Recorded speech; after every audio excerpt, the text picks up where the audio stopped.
আমাদের মা বোন এবং সন্তানরা যে জায়গার মধ্যে নিরাপত্তাহীন হচ্ছেন এবং প্রতিটা ক্ষেত্রে দেখা যাচ্ছে আজ থেকে 9 বছর 12 বছরের শিশু কন্যা সদনকে ধর্ষণ করা হচ্ছে।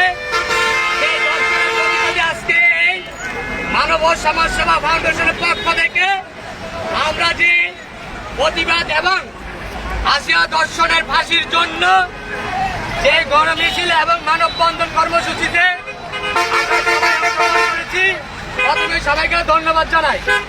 আজকে মনে করেন প্রতিটা জেলায় প্রতিটা ঘরে ঘরে আমাদের নিরাপদ না, যেখানে নিরাপত্তাহীনে ভুগছেন 8 বছরের শিশু সন্তান সহ এবং কি গর্ভবতী নারী সহ ধর্ষণের শিকার হচ্ছে। আমরা এই ধর্ষণের প্রতিবাদে প্রতিটা ধর্ষকের নির্দ্বিধায় কোনো আইনের ন্যায় বিচার ছাড়া তাদেরকে ডাইরেক্ট ফাঁসিতে ঝুলিয়ে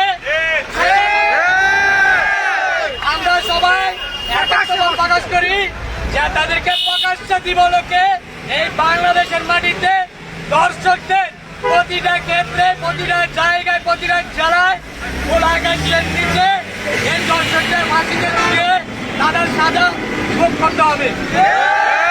প্রশাসন আপনাদের প্রতি দৃষ্টি আকর্ষণ করে বলছি, আপনাদের সন্তান আছে, আপনাদের বউ আছে, আপনাদের বোন আছে, আজকে আপনারা নিরপেক্ষভাবে যদি বসে থাকেন, আজকের পর কালকে আপনার সন্তান, আপনার বোন, আপনার ভাই ধর্ষিত হতে পারে।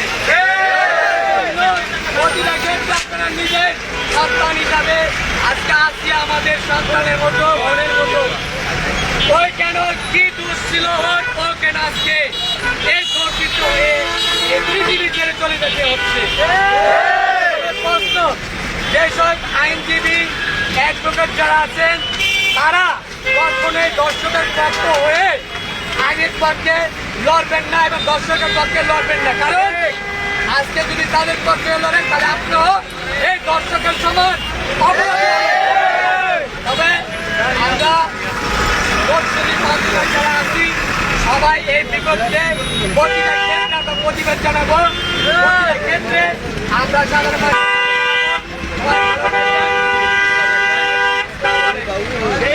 এখন আমাদের মাঝে আমাদের স্থানীয় মামা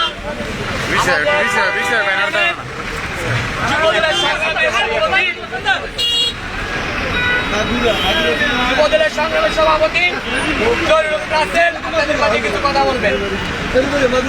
বিসমিল্লাহির রহমানির রহিম। সর্বপ্রথম ধন্যবাদ জানাচ্ছি এই রমজান মাসে মানববন্ধন, মানব সেবা ও সমাজ সেবা সংগঠনের ফাউন্ডেশনের থেকে আমজাদ হোসেন, নাসির এবং ফজল, আজিজুল তাদের নেতৃত্বে, মনির তাদের নেতৃত্বে যারা আছে সবাইকে ধন্যবাদ জানাচ্ছি এত একটা সুন্দর একটা প্রোগ্রাম করার জন্য। কারণ আসিয়া মাগুরার 8 বছরের শিশু আসিয়া ধর্ষিত হয়েছে, আমাদের সন্তান এই আসিয়াকে যারা দর্শন করেছে তাদেরকে বিনা বিচারে ডাইরেক্ট তাদেরকে ফাঁসি দেওয়া হোক এবং এই বাংলাদেশে কোনো দর্শকের ঠাঁই নাই। আওয়ামী লীগের 17 বছর বাংলাদেশে দর্শনের সেঞ্চুরি করেছিল সেই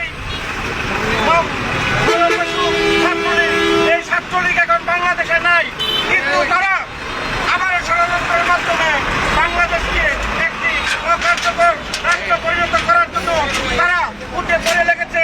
দর্শন থেকে শুরু করে বিভিন্ন অপকর্মে লিপ্ত তাদেরকে আমরা তীব্র নিন্দা ও প্রতিবাদ জানাই।